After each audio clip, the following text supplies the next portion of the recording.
தற்போதைய அண்மை செய்தியை பார்த்துக் கொண்டிருக்கிறோம். மூன்றாவது முறையாக பிரதமராக மோடி பதவியேற்க உள்ள நிலையில் பாஜக கூட்டணி அரசின் அமைச்சரவையில் தமிழ்நாட்டிற்கு பிரதிநிதித்துவம் தர முடிவு என தகவல் வெளியாகி இருக்கிறது. டெல்லியில் ஜே.பி. நட்டா தலைமையில் நடைபெற்ற ஆலோசனை கூட்டத்தில் இந்த முடிவு எட்டப்பட்டிருப்பதாக கூறப்படுகிறது. இது தொடர்பான கூடுதல் விவரங்களோடு இணைகிறார் சிறப்பு செய்தியாளர் வேல்முருகன்.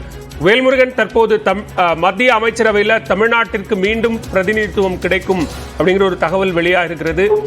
விவரங்களை பதிவு செய்யலாம்.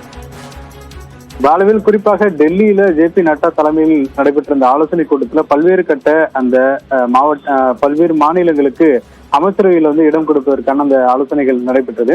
குறிப்பாக தமிழகத்திலிருந்து பல்வேறு பெயர்கள் பரிந்துரைக்கப்பட்டதாக முதற்கட்ட தகவல்கள் தெரிவிக்கப்பட்டிருக்கிறது. குறிப்பா கடந்த மத்திய அமைச்சரவை கூட்டத்தில் குறிப்பாக நிதி அமைச்சராக நிர்மலா சீதாராமன், வெளியுறவுத்துறை அமைச்சராக தமிழகத்தைச் சேர்ந்த ஜெய்சங்கர், அதே போல மத்திய இணையமைச்சராக எல் முருகன் உள்ளிட்டோர் எல்லாம் பதவி வகித்தார்கள். இந்த நிலையில இந்த முறையும் மீண்டும் தமிழகத்திற்கு பிரதிநிதித்துவம் கொடுக்கக்கூடிய வகையில தற்போது பல்வேறு பெயர்கள் இடம்பெற்றிருக்கிறது.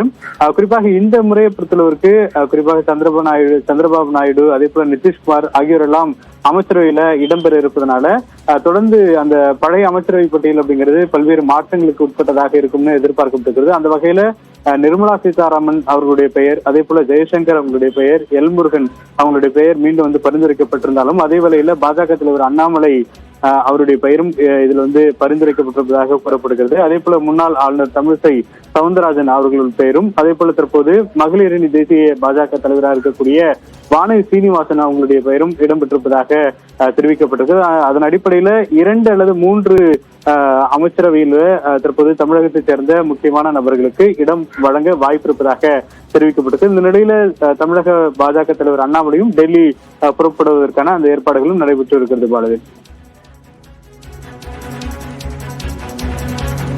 மத்திய அமைச்சரவையில் பாஜக கூட்டணி அரசில் தமிழ்நாட்டிற்கு மீண்டும் பிரதிநிதித்துவம் தர முடிவு செய்யப்பட்டிருக்கிறது. இது தொடர்பான விரிவான விவரங்களை வழங்கியமைக்கு நன்றி வேல்முருகன்.